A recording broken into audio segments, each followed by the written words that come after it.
And when I talk to other superintendents and talk about my board, I describe them as a dream board because they absolutely are. In 4 years, we've been able to pass 4 bonds. Produced by Podcast Architects.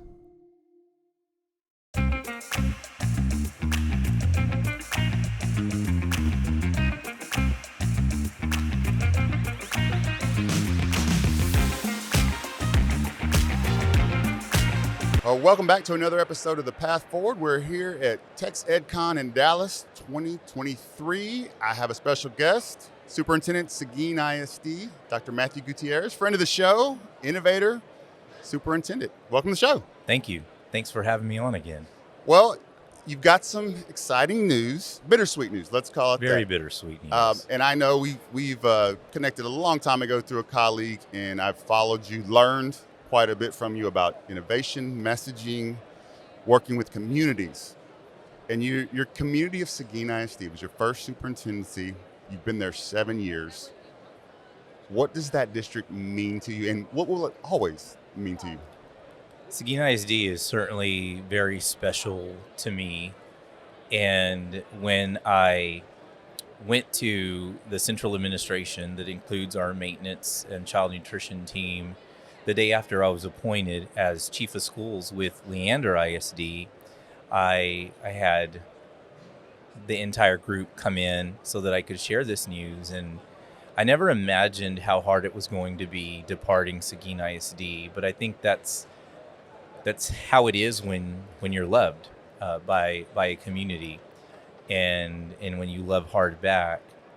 And what I shared with them was, this is probably one of the most impactful moments of my life, most emotionally impactful moments in my life. And I compared it, as I was laying the groundwork for that conversation, to the loss of my grandmother, who was my rock, and I lost her in 2017.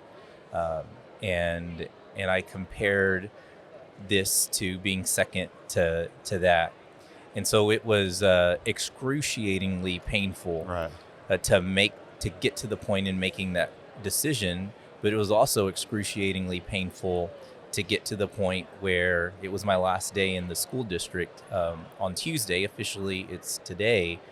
But it has really been a truly remarkable or magical journey in Seguin ISD. And when I think about what I walked into to where Seguin ISD is today, it's truly unrecognizable. Yes. And there's so many things. Give me 2 to 3 things of what you're most proud of in your time there. Can you think of these monumental moments? And I know there's so many people that are your teachers, your kids, your community, but if you could pick out a couple of points where, man, that was great for this district. I think first and foremost, it's the board. Yeah. A strong board is absolutely critical, especially when the stakes are so high. And unfortunately, you don't have a solid, strong team of 8 everywhere. No. And when I talk to other superintendents and talk about my board, I describe them as a dream board because they absolutely are. That's another reason why it was really hard to make this decision. They were the board of the year for Region 20 in 2022. And we would not have been able to make the progress we've made in Seguin, the first strategic plan 2.0, and the list goes on, if it weren't for that solid team of 8. And it wasn't always that way. It's taken board development.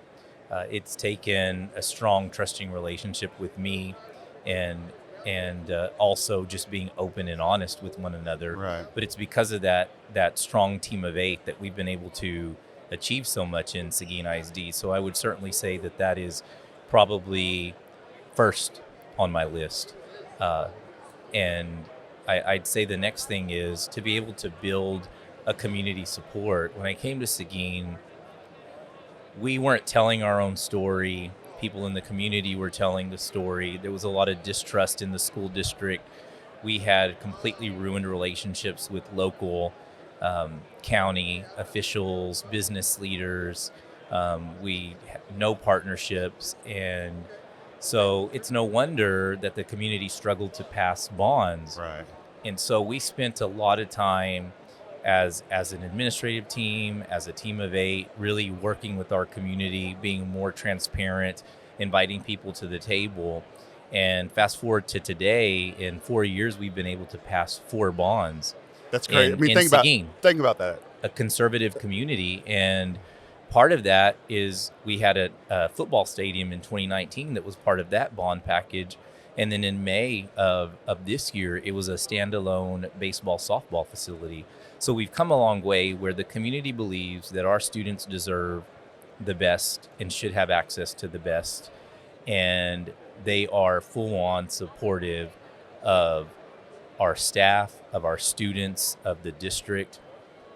And it's a completely different ball game. So for whoever comes in as the superintendent, they're not going to have the challenges that I had coming in. There's going to be a strong support system, but there's going to be a need to continue to nurture and foster that. And I absolutely believe with the board we have in place that we can continue to do that. I mean, you've done 4. That's ridiculous. 4 bonds in 4 years. I did not know that. I know you guys had done some great work to get those bonds accomplished, but I wasn't aware that we did a back-to-back. We did a November 2022 and a May 2023, and I know that my team and board thought I was crazy. I would have told, if you would have said, hey Rick, I'm thinking about, I would have said, what? No, not, you can't. That's not going to happen. Some backfire. You don't just wait, take your time. There's no way we can do that. And I know my team, they were probably not too happy with me because we were going to go through that again after we had just gone through that. We were still trying to recover. When did you spring that on? Like, hey guys, by the way, we're going to go one more. Pretty quickly after. But what I shared was that our kids absolutely deserve the best. It's unacceptable that in a district our size with 7,300 kids that our baseball players, we don't even have a baseball field. We use the cities, and it's definitely not up to par. Sure. Because it's not our facility, and the city does their best. Our softball field, safety issues, outdated, and I was adamant that we were going to make this happen for our kids. And I told them, trust me on this. We're going to make it happen. Our community believes in us. We're not the Seguin of yesterday. Right. And sure enough, it passed with overwhelming support, almost 70%. Athletic facility, conservative community. So, I mean, your success is evident. Why the change? What has led you to seek a new opportunity, new excitement, new districts? After being in my 7th year, I realized that we're in our 2nd strategic plan. We have a solid board. I had just hired a phenomenal leader, Veronica Vihi, to serve as deputy superintendent. And I thought there's no better time than now. I'm in a place where I can leave with peace of mind, knowing that we're going to continue to be able to move in the direction that we're on. And I was going to leave the district in 2020. I was named superintendent in Madison, Wisconsin, and then COVID hit. And there wasn't anyone who was ready to step into the superintendent role. So someone new was going to have to come in the midst of COVID. And so I made the decision that I was going to stay. And I'm thankful that I did because Madison was going to be okay. They had a strong applicant pool. They were already going to bring in someone from the outside. They were going to be fine. Seguin was not. This time, Seguin is just poised for greatness. And it was time for me professionally, personally, to make a shift and to step away from the superintendency for I don't know how long. I love the superintendency. I love the role. I have a long career ahead of me. I do not want to get burned out on it. I want to get into a place where I can focus on something that I love and that I'm passionate about, and that's developing leaders. And so with Leander ISD, I will serve as their chief of schools, working closely with area superintendents and an executive director of safety, security, 48 principals, soon to be 49. And so it's a great opportunity to kind of step away from the spotlight for a while and focus on something that I love and passionate about. Also focus on my family as well, especially 2 boys who are both 10 years old.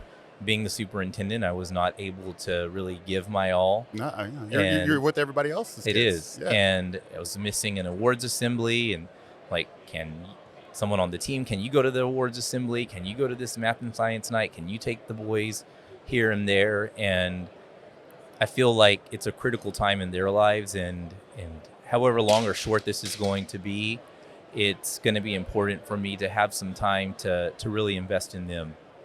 You know, I want to number one commend you for how you're approaching this, because I know the feeling when there's a move that's maybe unexpected, right? You get all these questions. Everything okay? It's like, what A lot happened? of questions. Yeah, and that's why partly I wanted to have you on here, because I want you to be able, like you taught me how important it is to tell your story, and I wanted you to have that opportunity. But it's rare that we're, as leaders, right, we're self-aware enough of how we need to move through our career.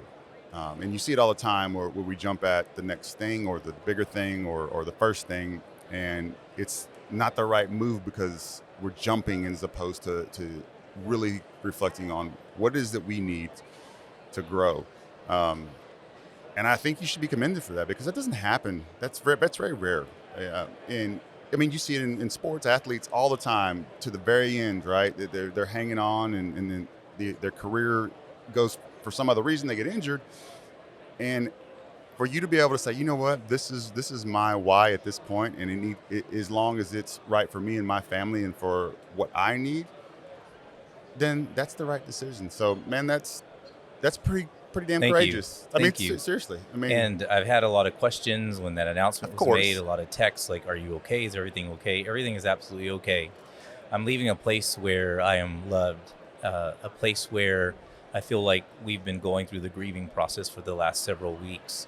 And my last day in the district, Tuesday, was truly beautiful, and in what the community in the district did on that final day.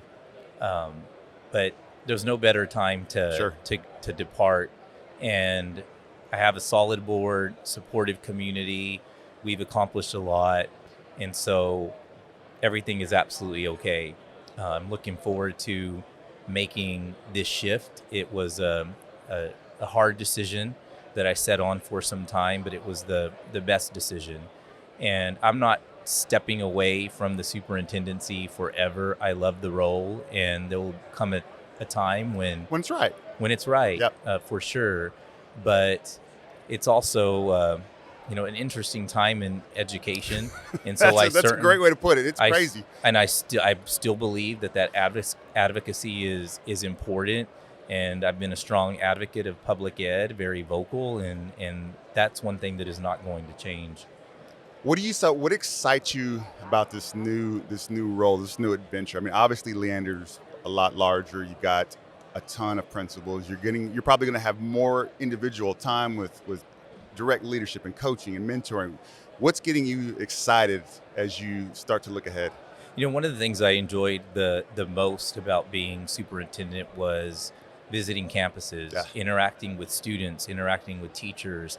And I always describe that as what feeds my soul.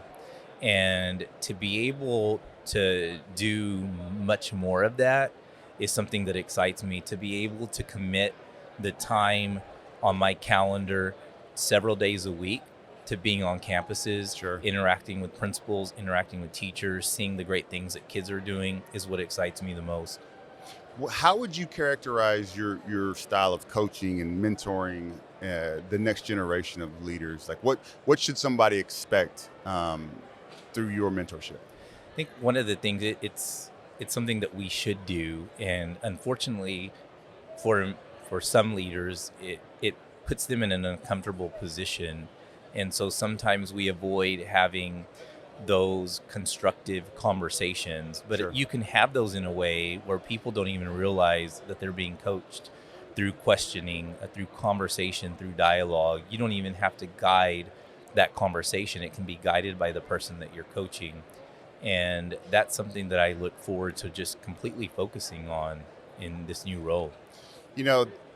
The way that I think we can help stem the tide of some of the exodus of teachers and administrators and talent is through more of that building building in capacity and time, because it's hard. It's hard to find the time to do it and do it intentionally and do it often enough where you're really making a difference. Because if you went out to any field, you wouldn't go out there and expect baseball to be happening once a week, Right. or kids getting coaching, only on Friday before the game, but the rest of the week it's just, okay, well, just practice on your own.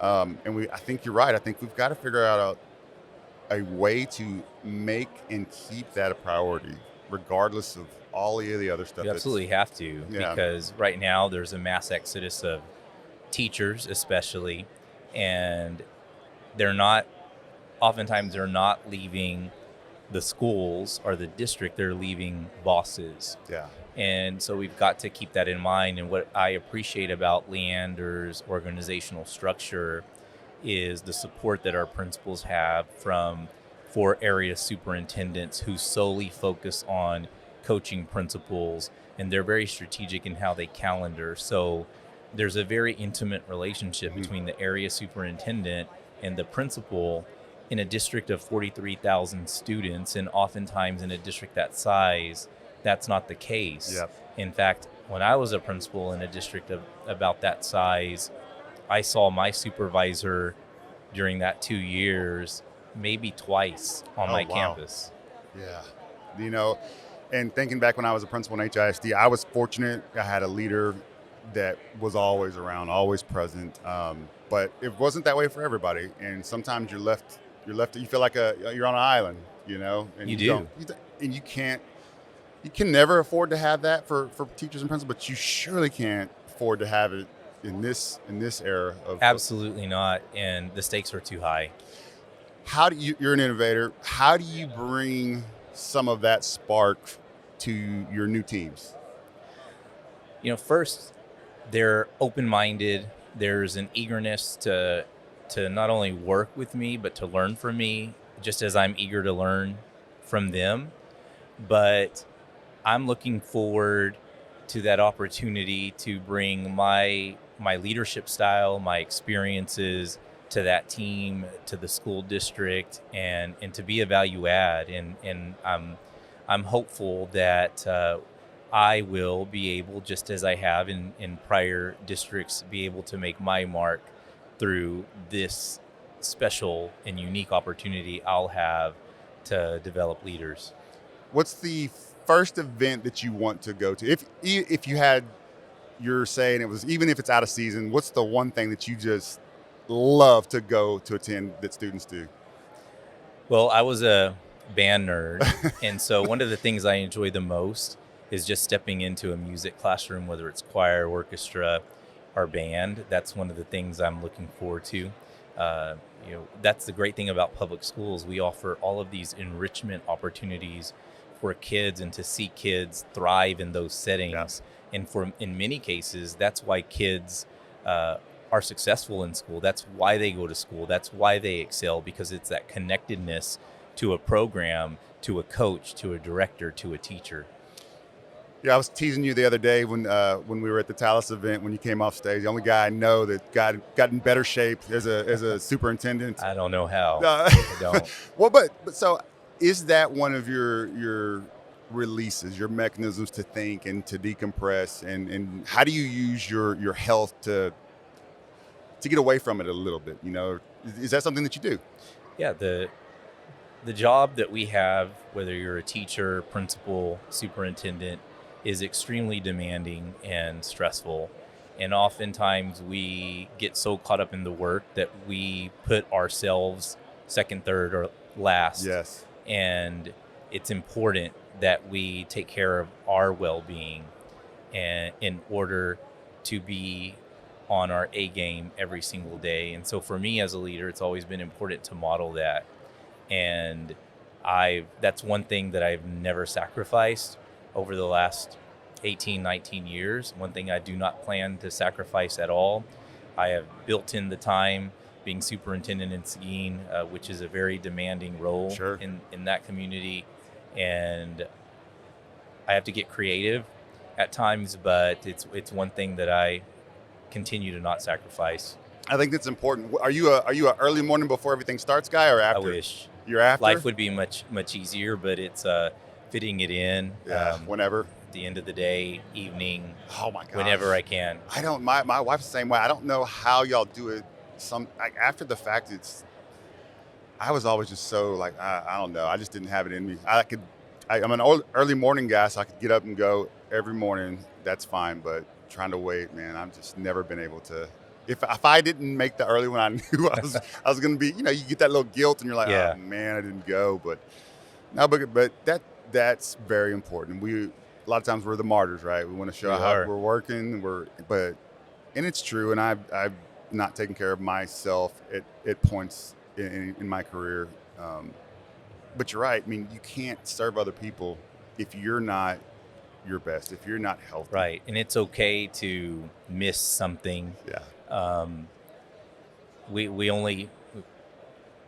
We get one shot at life, right? And we want to make sure that we're healthy throughout our career.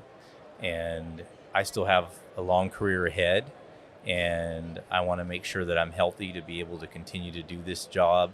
As I said earlier, I have a long career ahead, and this is going to be an amazing change for me. And down the road, I can step back into the hot seat, because it's a hot seat right now for sure. You're not lying. Yeah, no, that's great. You won't lose a step, right? You'll keep pace, and it's a great mindset. And our colleagues, everybody should consider that as we're all going through those changes. Well, man, thank you for joining me, and thank you for sharing. I know it's not easy to do that, and I appreciate it. And I believe that anyone that's out there watching this will appreciate that as well, because it's difficult, and it was your first superintendency. It was not the last. Not the last, Absolutely not. but it's specialty, and I appreciate that. It is. So I know we'll chat again, and maybe sometime next year or a little bit later on the semester, checking on you, Leander, and see how things are going. That would be great. You're awesome, I'd man. welcome the opportunity. Thank you. You got it. Thanks.